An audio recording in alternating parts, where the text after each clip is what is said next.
हमारे चैनल को सब्सक्राइब करें और बेल आइकन दबाएं।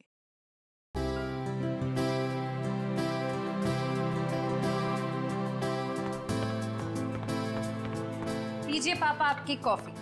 लाओ लाओ लाओ। बिल्कुल वैसी जैसे आपको पसंद है। गरम है आराम से।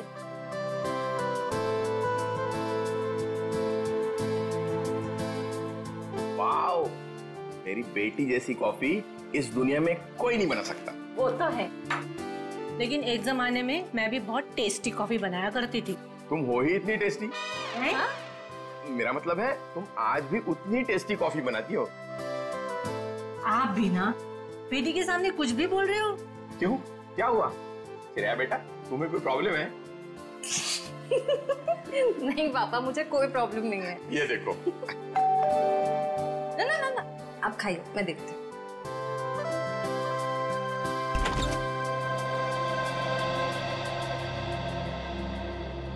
सिद्धार्थ, क्या हुआ, चौक गई मुझे देखकर?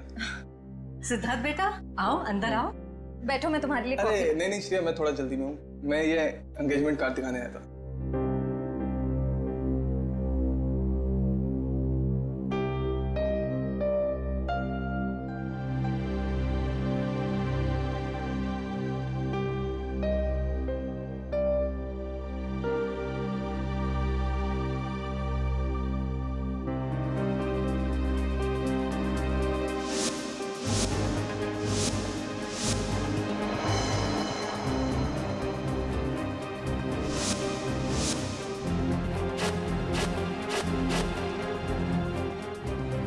कैसा लगा डिजाइन? कार्ड पसंद नहीं आया? कोई बात नहीं, दूसरा बनवा लेंगे। नहीं, कार्ड अच्छा है।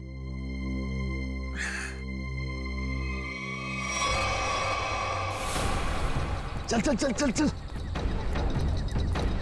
चल चल चल, हम लोग इस बंगले छुप जाते हैं। अरे जैसा भी नहीं यहाँ पर।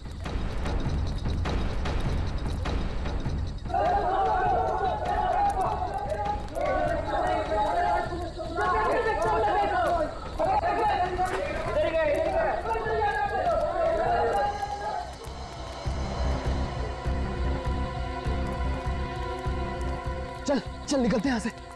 अरे रुक रुक रुक, हम लोग सारा सोना यहीं पे गाड़ देते हैं जमीन में। अबे तेरा दिमाग खराब हो गया है? मोहल्ले के लोगों ने हमारा चेहरा देख लिया है और अगर कल हम यहाँ दोबारा आए तो यहाँ पकड़े जाएंगे, खतरे में पड़ जाएंगे। हम लोग सोना लेकर बाहर नहीं जा सकते हैं, सारे लोग घूम रहे हैं। और तू खतरों से कब से डरने लगा?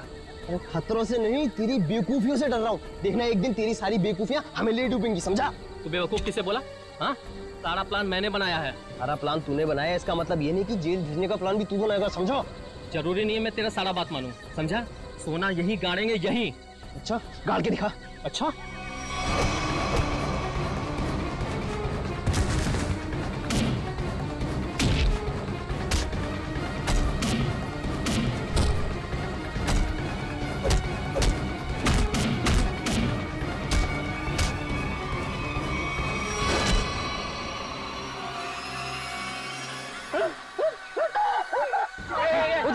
उधर से आवाज है। चल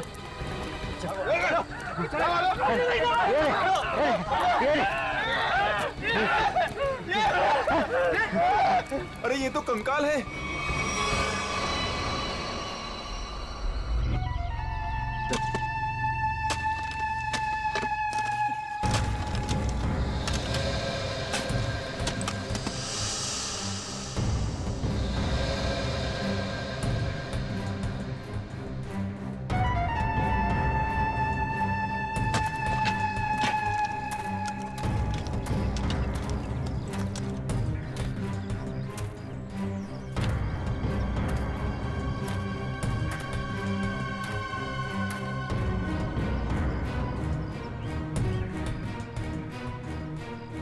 कैसा दिमाग होता है इन मुजरिमों का। खून करके मन नहीं भरा तो डिजाइन बना दी हड्डियों की। सचिन, तुम दोनों एक काम करो, घर के अंदर से अच्छी तरह से तलाशी ले, देखो कुछ ना कुछ मिलता है क्या। हा? बॉस, ये देखो, उस सिर पे रहने ये डिजाइन हाथ और पैर की हड्डियों से बना है। ये देखो, ये पैर की हड्डी और ये हाथ की हड्डी। तो टांगों की हड्डियां अलग अलग लोगों की हैं? हाँ तारिका, अलग अलग इंसानों की है। बस मुझे लगता है कम से कम 2 लोगों का तो खून हुआ है यहाँ पर। सर। हाँ विक्रम। सर ये बाकी की हड्डियां मिल गई है, इन्हें यहाँ पे दफना के रखा गया था। एक एक हड्डी संभाल के उठाओ, हैं? एक एक हड्डी। ये देखो। जरा देखो, घर के अंदर कहीं खून के निशान मिलते हैं क्या?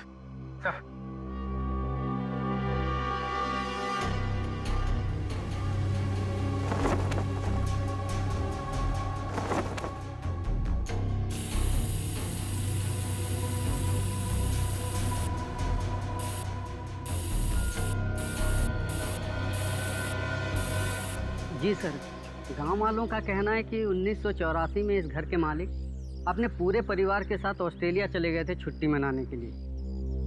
कुछ दिनों बाद उनकी मौत की खबर आई वहां से। पूरी फैमिली समुंदर में डूब गई। अच्छा एक बात बताइए, ये उनकी मौत के बाद कोई घर का ख्याल व्याल रखने नहीं आया था? नहीं सर, दोस्तों और रिश्तेदारों को लगता था कि इस घर में कुछ आत्माएं। आत्मा? अच्छा, आप लोगों ने यहाँ पे आत्मा देखी है क्या? जी सर, कुछ परछाइयाँ दिखती रहती हैं अक्सर। हाँ, और कुछ ऐसी भयानक सी आवाजें भी आती है सर। हाँ? कैसी भयानक सी आवाजें? सर, कभी किसी के चीखने की आवाज, कभी किसी के रोने की आवाज आती है।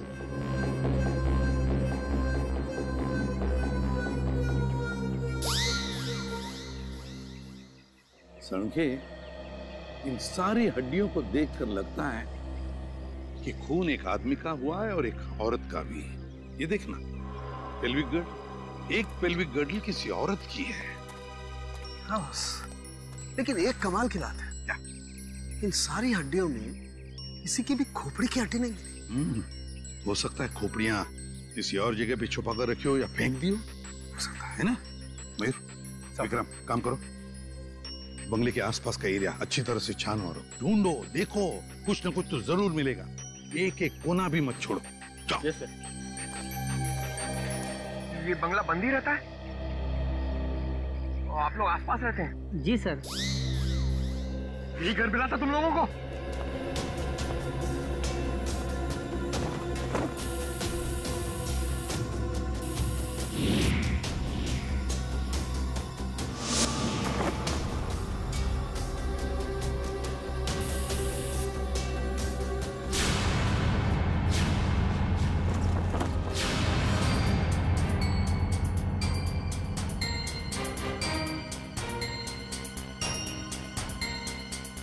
सूखा हुआ खून।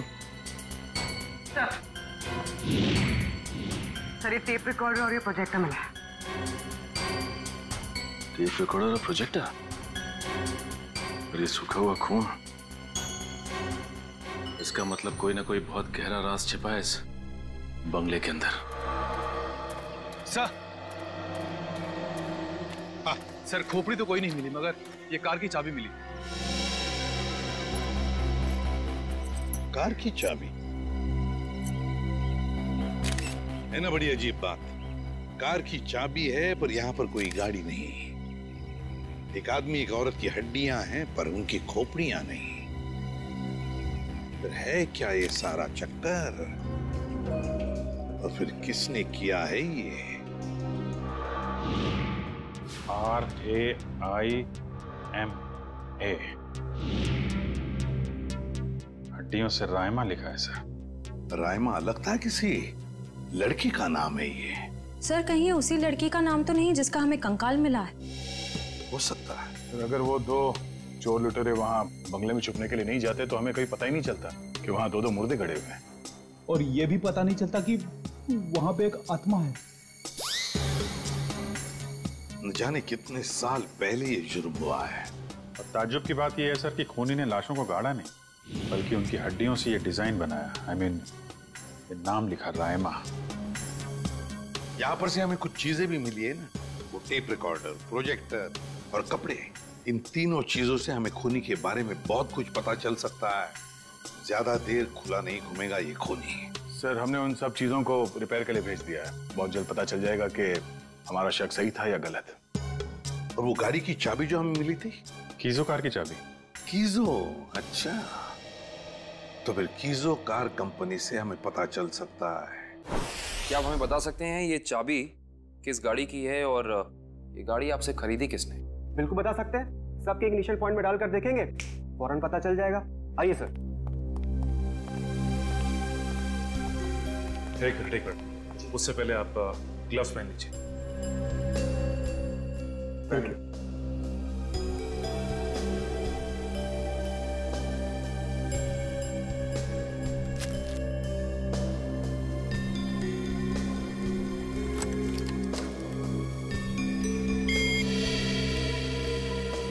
नहीं सर।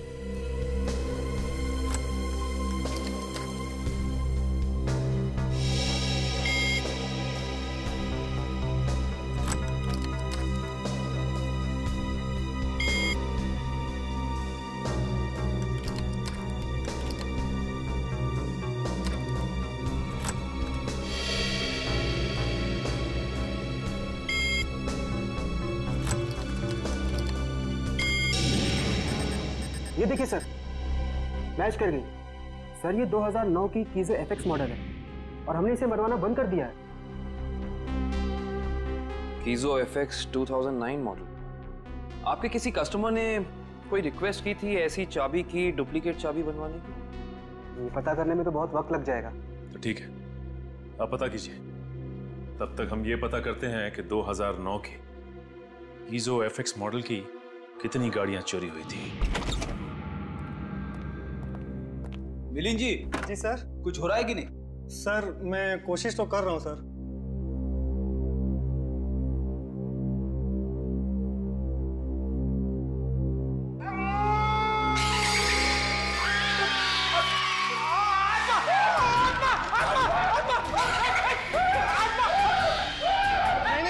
नहीं सर, आत्मा नहीं है, ये तो गलती से फेडर खुल गया था। हाँ, ये वही रिकॉर्डर है जो आप लोग लेके आए थे, उसी में से आवाज आ रही थी। ये सर, ये आत्माओं ने शॉर्टकट मारना शुरू कर दिया है। ये अपनी आवाज यूज नहीं करती हैं, इस टेप रिकॉर्डर में आवाज डाल के यूज करती हैं। पंकज, ऐसा भी हो सकता है कि वहां पे कोई आत्मा हो ही ना, कोई इंसान ही ये सब खेल खेल रहा हो। मिलिंद जी। जी सर। आपको इस प्रोजेक्टर से क्या फुटेज मिला? हाँ सर, एक मिनट। हेलो रचना, तुम नीचे खड़ी हो? ओके, तुम वहीं रुको, मैं आता हूं। सर सॉरी सर, मुझे किसी काम की वजह से नीचे जाना पड़ रहा है। आप लोग ये रिमोट लीजिए ना, आप लोग फुटेज देखिए। पर सर जरा ध्यान से। ध्यान से क्यों? क्योंकि सर ये फुटेज कमजोर दिल वालों के लिए नहीं है।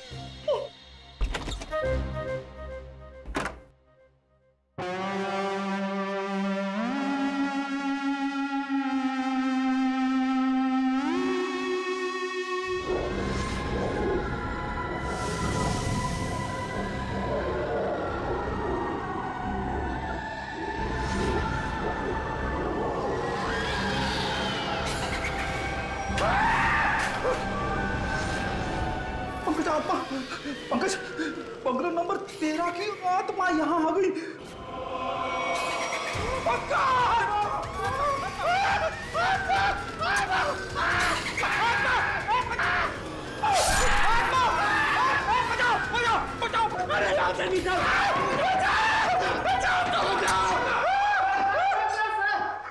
मैंने तो पहले कहा था सर, ये फुटेज कमजोर दिल वालों के लिए नहीं है।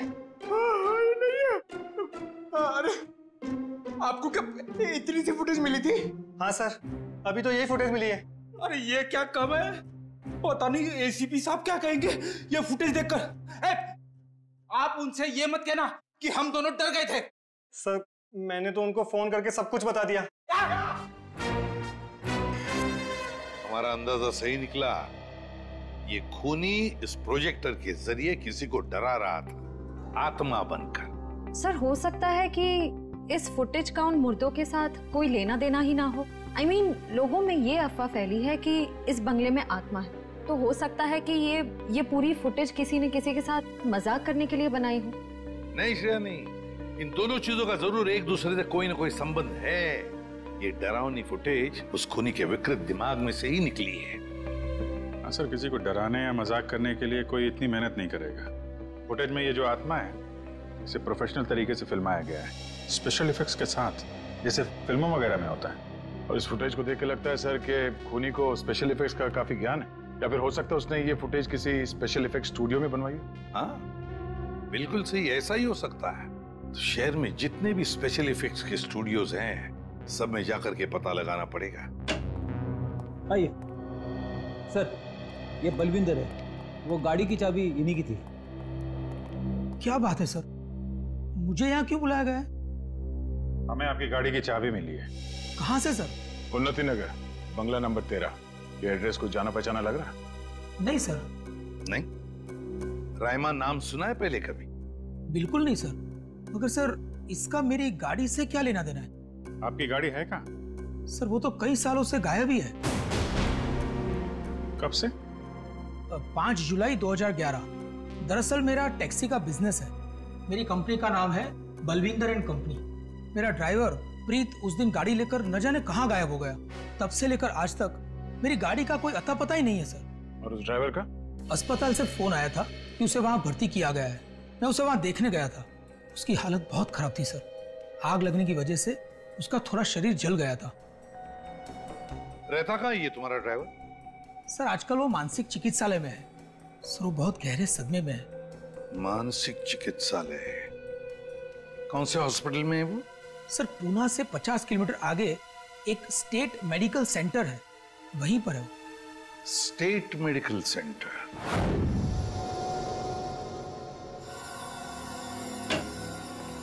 हाँ तारिका जी, कुछ बात बनी?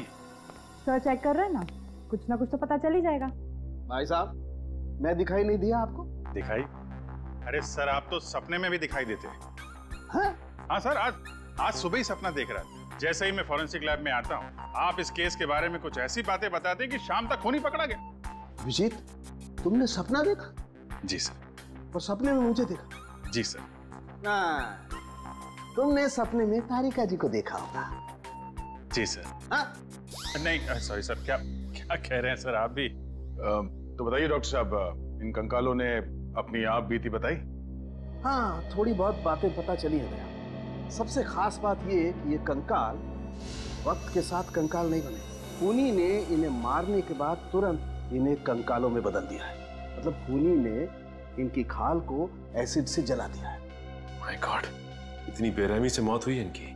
और ये जो कंकाल है ना, ये कंकाल एक आदमी का है। इसकी उम्र 30 से 35 साल है और इसकी लंबाई लगभग 6 फीट के आसपास। और ये जो हाथ पे उंगलियों में आपने निशान लगा रखा है, ये क्या है? हाँ, दरअसल इसकी उंगलियों में, इसकी कलाई पे मुझे बहुत कुछ टूट फूट दिखाई दी। मतलब ये आदमी अपने हाथों का बहुत ज्यादा इस्तेमाल करता हो। शायद ये किसी ऐसे प्रोफेशन में होगा जहाँ हाथों का काफी इस्तेमाल होता है, या तो कोई मजदूर या फिर कोई आर्टिस्ट। और ये दूसरा कंकाल लड़की का, उसे क्या पता चला? दया, इस लड़की की उम्र लगभग 30 साल। इसकी लंबाई 5 फीट 4-5 इंच है, बस इससे ज्यादा कुछ पता नहीं चल पाया। और ये जो ड्रेस पे खून लगा है, इसका क्या? टेस्ट करने से पता चला कि ये खून नहीं है, लमाइन रेड नाम का केमिकल है ये, जिसका इस्तेमाल ज्यादातर फिल्म्स, टीवी सीरियल्स और नाटकों में किया जाता है नकली खून दिखाने के लिए। तो इसका मतलब किसी ने पूरी तैयारी कर रखी थी ये बंगला नंबर 13 में किसी को डराने की। पकड़ा जाएगा, वो खूनी भी और वो डराने वाला भी, अगर दोनों अलग अलग है तो। डॉक्टर साहब, कितना टाइम लगेगा ये पता करने के लिए कि कंकाल कितना पुराना है? थोड़ा वक्त लगेगा दया, तुम तो जानते हो कार्बन डेटिंग में थोड़ा वक्त लगता है।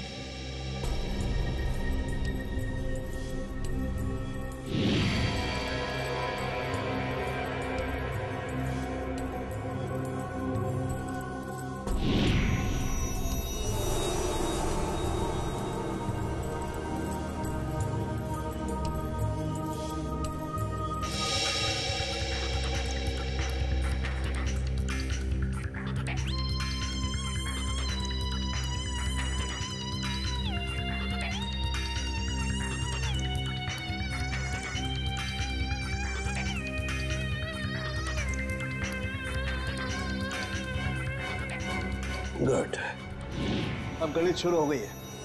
अब पता लग जाएगा दरअसल इन लोगों की मौत कब हुई थी। सर मुझे लगता है इन दोनों को एक साथ ही मारा होगा।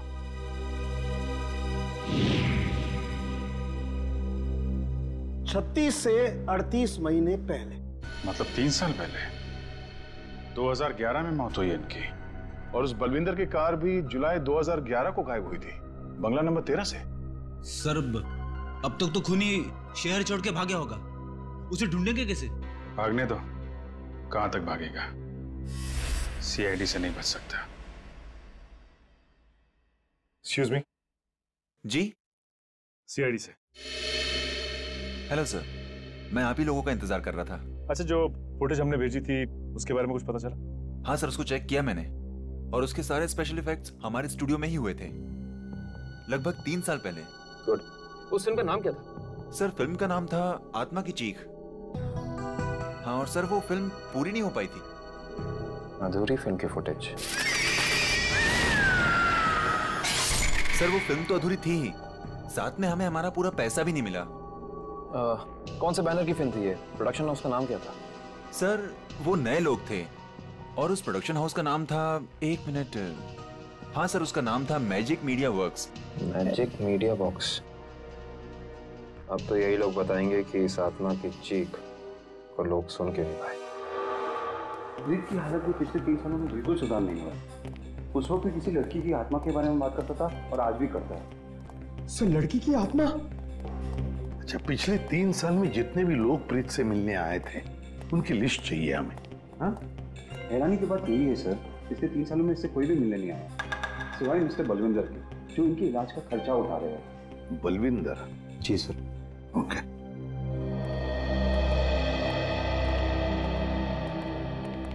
प्रीत, ये सीआईडी ऑफिसर्स है, ये तुमसे कुछ बात करना चाहते हैं। सीआईडी?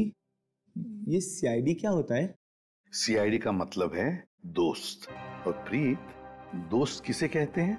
जो अपना सुख दुख दूसरे दोस्त के साथ बांटता है ना?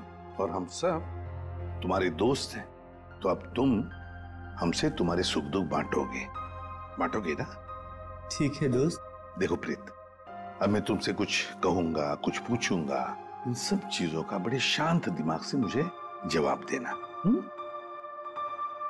याद करो, जुलाई महीना 2011, तुम उस रात बंगला नंबर 13 में गए थे 2 लोगों को लेकर। हाँ, 2011 बंगला नंबर 13। बंगला नंबर 13, क्या हुआ था वहां पर? तुम लोग मेरे दोस्त नहीं हो, तुम लोग मेरे दोस्त नहीं हो। राइमा ने भेजा है ना तुम लोग को मुझे मारने के लिए, राइमा ने भेजा है ना? नहीं, राइमा ने नहीं भेजा है, हम लोग दोस्त हैं तुम्हारे। हाँ पक्का? बिल्कुल पक्का, राइमा ने नहीं भेजा है हमें। अब बताओ क्या हुआ था उस रात उस बंगले में, है? बंगला नंबर 13। एक आदमी और औरत ने पैसे दिए थे मुझे उन्हें वहां ले जाने के लिए। ये क्या? राइमा चीख रही है, राइमा चीख रही है, मुझे मार देगी, मुझसे बदला लेना चाहती है। राइमा तुम्हारे पीछे है। ये बात करने की स्थिति में नहीं है अभी। आई एम सॉरी डॉक्टर साहब, 2 मिनट और। सॉरी, मैं आपके केस के लिए मैं अपने पेशेंट की जान खतरे में नहीं डाल सकता। Please cooperate. ठीक है। मुझे मार देगी, मुझसे बदला लेना चाहती है। अभिजीत, एक बात तो पक्की है कि उस रात प्रीत बंगला नंबर 13 में एक आदमी और एक औरत को लेकर गया था, और हमें जो कंकाल मिले हो शायद उसी आदमी और उस औरत के हो। हाँ सर, ये आत्मा वाला ड्रामा करके उनको डराया, मार डाला, फिर सर अलग कर दिया ताकि पहचान ना हो सके। सर, ये प्रीत बार बार राइमा आ रही है ऐसा क्यों बोल रहा है? कहीं राइमा जिंदा तो नहीं? इस बात का तो पता लगाना ही पड़ेगा कि प्रीत की बातों में कितनी सच्चाई है और कितना भ्रम। लेकिन एक बात तो पक्की है, इस राइमा का इस केस के साथ कोई ना कोई संबंध जरूर है। इस राइमा की कुंडली निकालो। राइमा।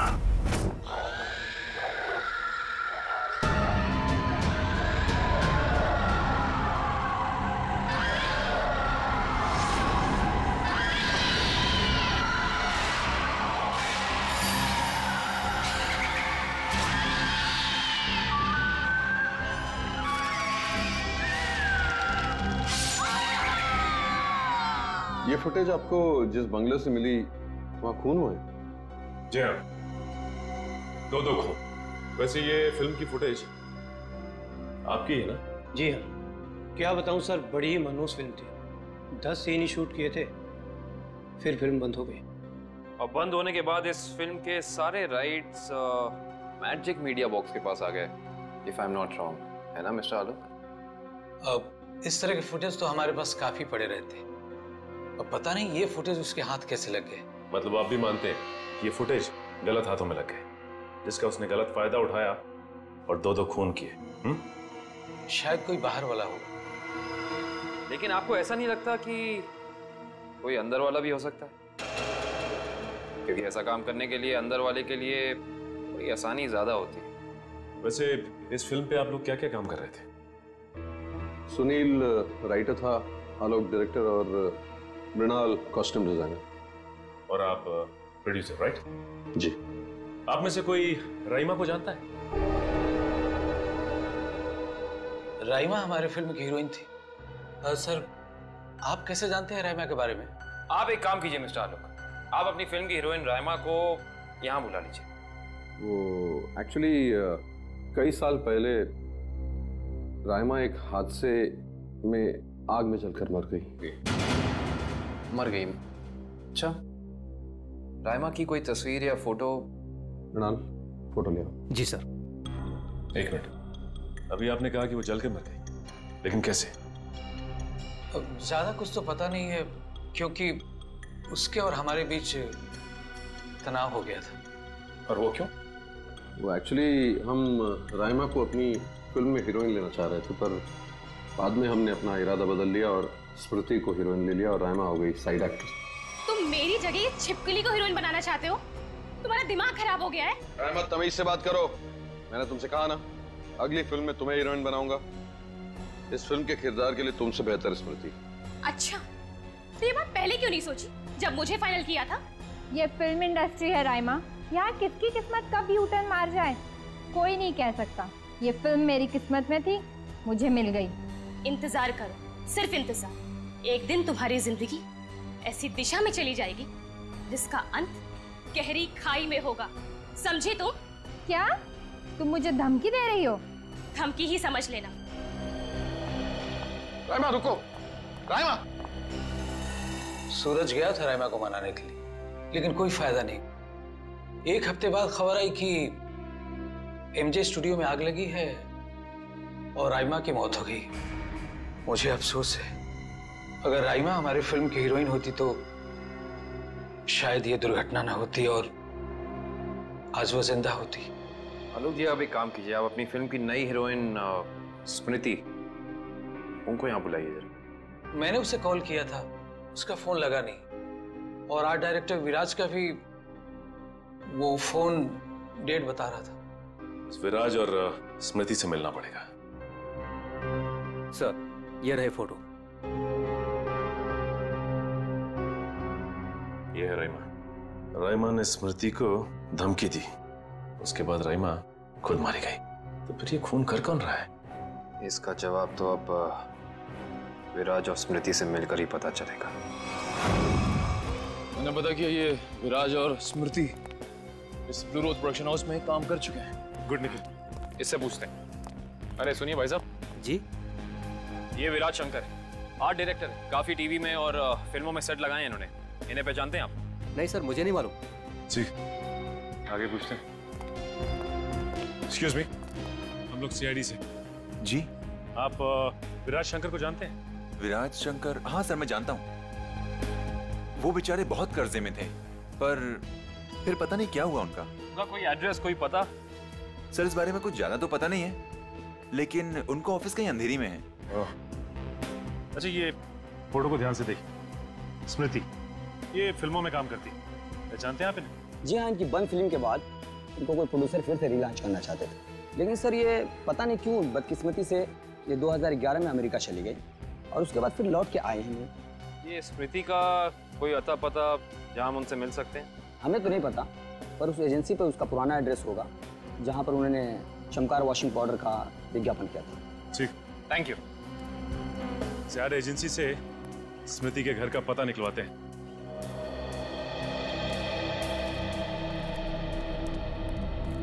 पुलिस की रिपोर्ट के हिसाब से राइमा इसी एमजे स्टूडियो में जलकर मरी है। पता नहीं काबिल, लेकिन ये बात इतनी सीधी है नहीं जितनी की लग रही है। जैसा कि फाइल में लिखा हुआ है कि स्टूडियो में आग लगी रात के 2 बजे। ये राइमा स्टूडियो में 2 बजे करने क्या आई होती, जबकि यहाँ शूटिंग भी नहीं चल रही थी। सही कह रहे हो सच, लेकिन एक बात है जो मेरे दिमाग से निकल नहीं रही है, वो ये कि यहाँ रात 2 बजे आग लगी तो सुबह 5 बजे तक किसी को पता क्यों नहीं चला? और रिपोर्ट के हिसाब से यहाँ आग 5 बजे लगी। जिन पुलिस वालों ने इस केस की तहकीकात की थी उन्होंने जरूर कुछ गड़बड़ की है, तभी तो केस के 2 महीने के बाद उनका ट्रांसफर यानी कि तबादला हो गया था। हो सकता निकल, लेकिन उससे ज्यादा अहम बात यह है कि रिपोर्ट के हिसाब से यहाँ राइमा की एक हड्डी तक नहीं मिली। मतलब आग इतनी भयंकर थी। स्टूडियो को देख के ऐसा लगता नहीं है कि आग इतनी भयानक होगी कि चलने वाले का नामो निशान राख हो जाएगा। उससे भी अहम बात यह है कि ये स्टूडियो इस्तेमाल में नहीं था, यहाँ पे कोई शूटिंग नहीं चल रही थी। फिर राइमा यहाँ पे आई क्यों? इसका पता तो तभी चलेगा जब हम इस स्टूडियो को अच्छी तरह से छान मारेंगे। देखते हैं क्या मिलता है।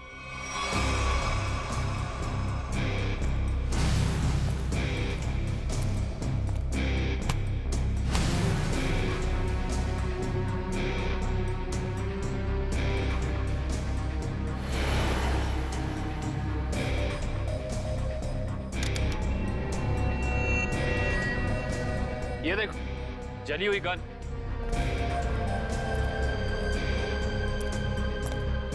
हाँ, ये तो पूरी पिघल चुकी है। पुलिस वालों ने लगता है अपना काम ठीक से किया नहीं, देखा नहीं से पहले। भी हो सकता है कि राइमा ये गन किसी को मारने के मकसद से लाई हो, या फिर हो सकता है कि कोई राइमा को मारने के लिए लाया हो। ये भी पॉसिबिलिटी है। जरूर कुछ है यहाँ, देखते हैं और क्या मिलता है।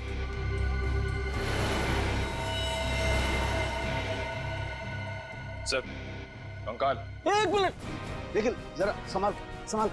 करण, शीट ला।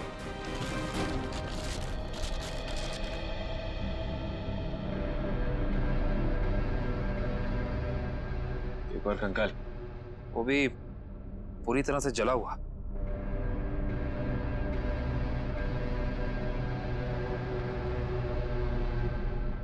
बॉस, इसकी पेल्विक गर्डल से पता लगता है कि ये कंकाल किसी लड़की का है। सर, कहीं ये कंकाल राइमा का तो नहीं है?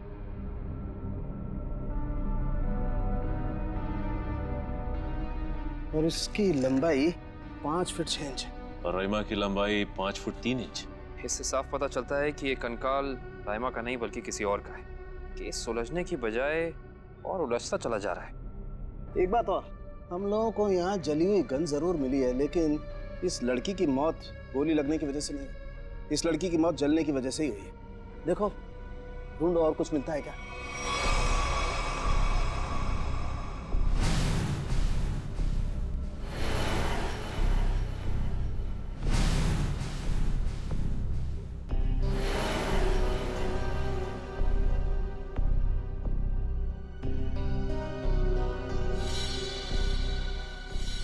सर ये देखिए सर, बाल बाल।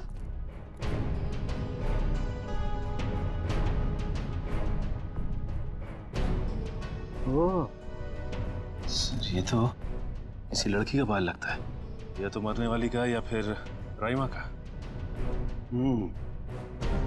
ये किसका बाल है ये तो डीएनए के बाद ही पता चलेगा। सर, ये अरुण है, विराज जी के वर्कशॉप के इंचार्ज। जी, आपको कुछ बनवाना था? जी हाँ, हथकड़ी बनवानी है। हथकड़ी? मैं कुछ समझा नहीं। हाँ, अपनी बनाई हुई हथकड़ी खुद अपने हाथों में पहनेंगे तो थोड़ा दुख कम होगा। अब समझ में आया, इतने सालों के बाद ख्याल आया आपको कर्ज के रूप में होगा। कर्ज के रूप में? हाँ, इसीलिए तो आप उन्हें ढूंढ रहे हैं, क्योंकि वो लोगों से लिया हुआ कर्ज वापस नहीं कर पाए। नहीं मैडम, हमारा यहाँ आने का मकसद कुछ और है। विराज को बुलाई, कहाँ है वो? ये तो कोई भी नहीं जानता। कर्जदारों से परेशान होकर आज से 3 साल पहले जुलाई 2011 में ना जाने कहाँ गायब हो गए। जुलाई 2011? सर, 5 जुलाई 2011। सर, मुझे लगता है कि इस विराज के भागने की वजह कर्जा नहीं कुछ और है, जिसका कुछ ना कुछ संबंध उन कंकालों के साथ जरूर है। मुझे तो लगता है उनमें से एक कंकाल विराज का है। याद है सारुण के साहब ने कहा था, आदमी वाला कंकाल किसी मजदूर या आर्टिस्ट का है जिसने जिंदगी भर अपने हाथों से बहुत काम लिया है।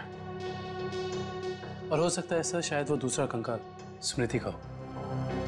ये विराज के परिवार वाले कहाँ रहते हैं? सर जहां तक मुझे पता है उनके परिवार में कोई और है ही नहीं। विराज अकेले ही थे? जी सर। चीज मिल जाती डीएनए सैंपल के लिए तो कंकाल वाला राज खुल जाता। ये सारी पेंटिंग उन्हीं की है ना? जी सर। देखो जरा।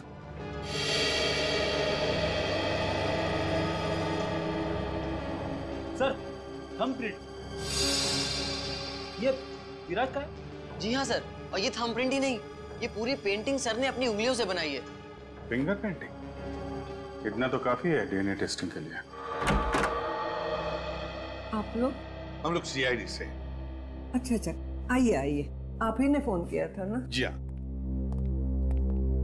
दरअसल बात यह है कि हम स्मृति के बारे में आपसे कुछ पूछताछ करना चाहते हैं। पूछिए ना, क्या पूछना चाहते हैं आप? क्या आप बता सकती हैं कि स्मृति का आपके अलावा इस दुनिया में और कोई भी नहीं है? नहीं, उसके माँ बाप बचपन में ही गुजर गए। अब बची है तो ये बूढ़ी दादी, बहुत ही प्यार से पाला है मैंने उसे। ये स्मृति अचानक अपना फिल्मी करियर छोड़कर अमेरिका क्यों चली गई? वो कभी किसी को कुछ नहीं बताती थी, हमेशा अपना मन का करती थी। उस दिन भी उसके मैनेजर का फोन आया, कह रहा था कि मैडम किसी विज्ञापन की शूटिंग के लिए अमेरिका जा रही है। उसके मैनेजर से मैंने पूछा कि कब वापस आएगी वो, तो उसने कहा 3-4 दिनों में। लेकिन पूरे 3 साल हो गए, अब तक उसका कुछ पता नहीं, कुछ पता नहीं। कब की बात है ये, कुछ याद है आपको?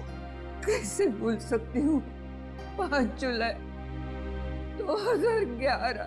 सर वो कंकाल भी 3 साल पुराना है सर, कहीं वो। सर कम से कम इतना तो पता कर लो, मेरी बच्ची के साथ हुआ क्या? कहीं वो इस दुनिया में है भी या नहीं? जब तक इस राज का बोझ मेरे दिल पर रहेगा, मैं इतना चैन से जी पाऊंगी, न मर पाऊंगी। देखिए, मैं आपसे वादा करता हूं कि सच क्या है इसका हम पता लगा लेंगे। प्लीज आप अपना ख्याल रखिए, ठीक है?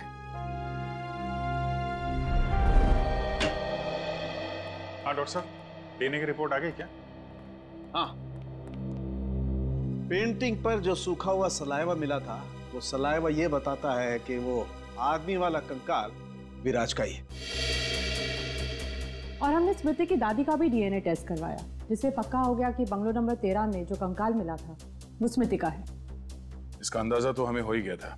अब इस केस में हमें आगे ले जाएगा ये तीसरा कंकाल जो एमजे स्टूडियो में जला हुआ मिला था। इस कंकाल से कुछ पता चला? हाँ, इस जली हुई लड़की का कंकाल विराज के कंकाल और स्मृति के कंकाल दोनों से ज्यादा पुराना है। और ऐसा लगता है कि इस लड़की को सिगरेट पीने और तंबाकू खाने की बुरी आदत थी, क्योंकि इसके जबड़ों से हमें तंबाकू के अंश मिले। और वो बाल इसी जली हुई लड़की के हैं? नहीं, वो बाल ना तो इस जली हुई लड़की का है, ना ही स्मृति का है। सर कहीं ये बाल रायमा का तो नहीं है? सर इस केस की सुई घूम फिर के रायमा पर आकर अटक गई। पता लगाना पड़ेगा रायमा के साथ आखिर हुआ क्या था। जैसा कि आप देख रहे हैं, सीआईडी ने एक और खूनी को पकड़कर एक बार फिर साबित कर दिया है कि उनके नाक के नीचे से कोई भी मुजरिम बच के निकल नहीं सकता। इस बार पकड़ी गई है बंगलो नंबर 13 में हुए खून की हत्यारी रायमा। एक मिनट प्लीज। सर क्या ये बात सच है कि आप एक बाल के जरिए रायमा तक पहुंच गए? देखिए, इस वक्त हम आपके सवालों का जवाब नहीं दे सकते। जल्दी जब हम प्रेस कॉन्फ्रेंस लेंगे तब आपको सब बता देंगे। ओके, ठीक है? चलिए हटिए, अब जाने दीजिए। चलो हटिए। रायमा जी, आपने उन मासूम लोगों को क्यों मारा? क्या वजह थी इसके पीछे? रायमा जी, प्लीज, रायमा जी।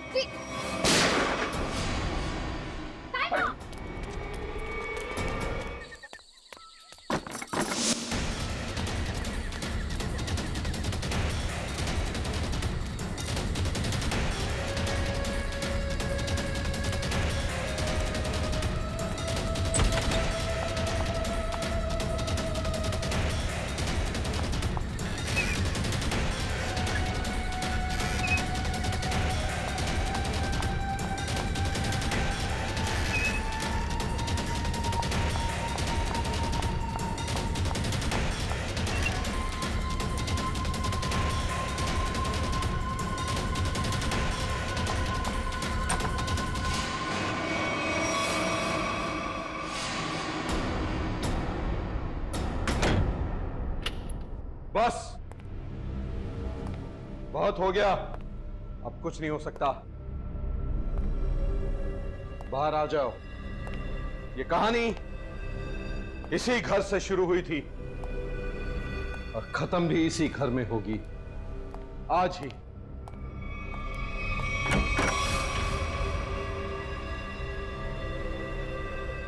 छुपने का कोई फायदा नहीं, बाहर आ जाओ। सुना तुमने?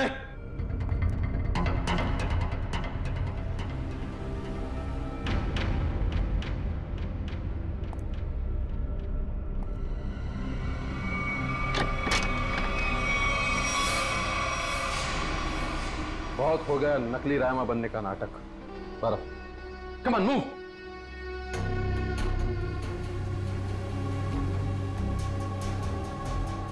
कौन हो तुम?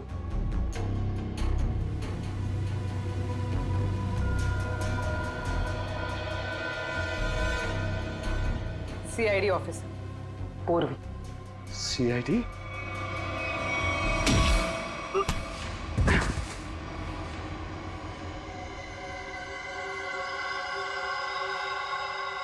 मैं और राइमा एक दूसरे से बहुत प्यार करते थे, इसलिए जब हीरोइन का रोल राइमा की जगह प्रीति को मिला तो तुम्हारे दोनों कानों से धुआं निकलने लगा है? हाँ, हम स्मृति को सबक सिखाना चाहते थे, इसलिए हमने उसके अतीत के बारे में रिसर्च शुरू की। राइमा को पता चला कि एक्ट्रेस बनने से पहले स्मृति ड्रग्स के कारोबार से जुड़ी थी। इसलिए रायमा ने स्मृति को ब्लैकमेल करना शुरू कर दिया। क्यों? स्मृति को लगा कि उसका करियर खत्म होने वाला है, उसके रीलॉन्चिंग के सपने पर पानी फिर जाएगा, इसलिए उसने और उसके बॉयफ्रेंड विराज ने एक किलर को रायमा की सुपारी दी। यह तो अच्छा हुआ कि उस किलर की गोली से रायमा नहीं मरी, बल्कि वो अपराधी खुद उस आग में जलकर मर गई।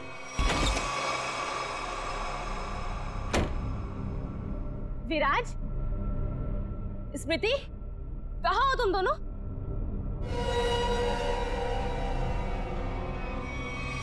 कौन हो तुम? जिया। जिया? कौन जिया? और ये दरवाजा क्यों बंद कर दिया? ताकि तुम्हें अकेले में तोहफा दे सकूं। हाँ? स्मृति और विराज को ब्लैकमेल करने का तोहफा। हाँ? और क्या कर रही हो तुम? सुना है आग से जलकर मरने में बहुत दर्द होता है। आग? छोड़ो मुझे, प्लीज, गोली मत चलाना। मौत से बचकर कहाँ भाग रही हो? मौत से तो आज तक कोई नहीं बच पाया। छोड़ दो मुझे, प्लीज छोड़ दो मुझे, गोली मत चलाना, प्लीज छोड़ दो मुझे, छोड़ दो मुझे। कोई आखिरी ख्वाहिश?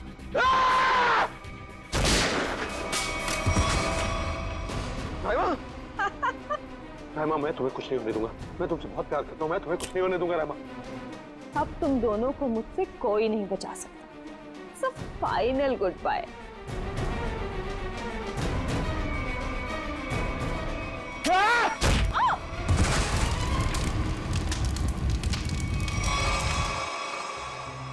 और रहीमा, उसका क्या हुआ? जिंदा लाश बन गई वो। तब मैंने ठान लिया, अब मेरी जिंदगी का सिर्फ एक ही मकसद होगा, स्मृति और विराज की बर्बादी। मैंने उन्हें यकीन दिला दिया कि रायमा जिंदा है, इसलिए वो लोग यहां आए, उस ड्राइवर को लेके जिसने एमजे स्टूडियो में आग लगाई थी। और फिर तुमने उन्हें डराना शुरू कर दिया, उनके दिमाग में यह भ्रम पैदा कर दिया कि यहां पर रायमा की आत्मा अभी भी है जो उनसे बदला लेना चाहती है।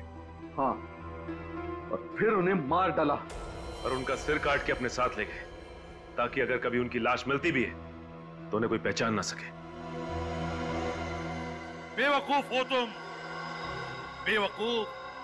अगर कानून की मदद लेते तो उन दोनों को वैसे ही सजा होती, मगर नहीं, तुमने कानून को अपने हाथों में लिया, उन दोनों को बेरहमी से मार डाला।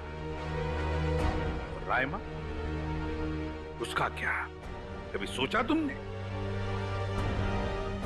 बेचारे की जिंदगी का फैसला तो अब कानून करेगा, लेकिन तुम्हारा फैसला तो हो ही गया, समझ लो। तुम्हें तो फांसी होगी, फांसी। Good morning. Hi. Good morning. अरे ये क्या लेके आई हो? सर ये आप सबके लिए मिठाई है और मेरी एंगेजमेंट के इनविटेशन कार्ड्स हैं।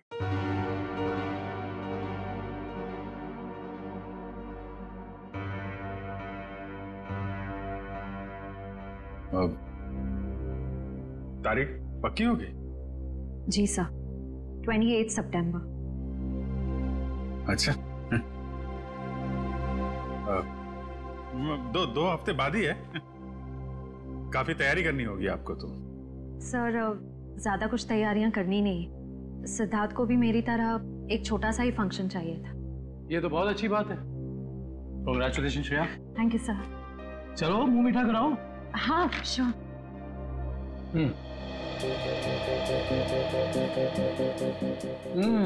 ये लड्डू तो बहुत अच्छे हैं।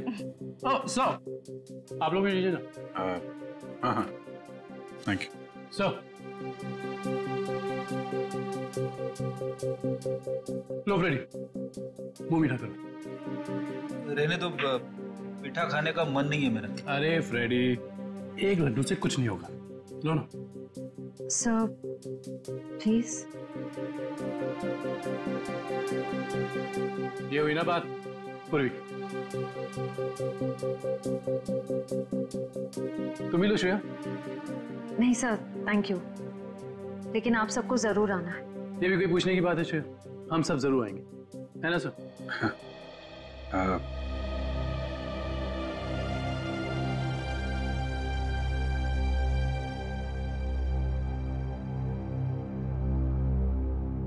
सर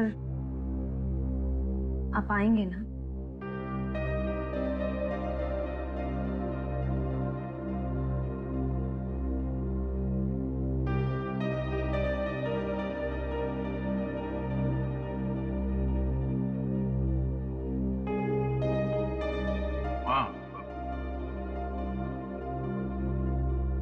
मैं जरूर आऊंगा।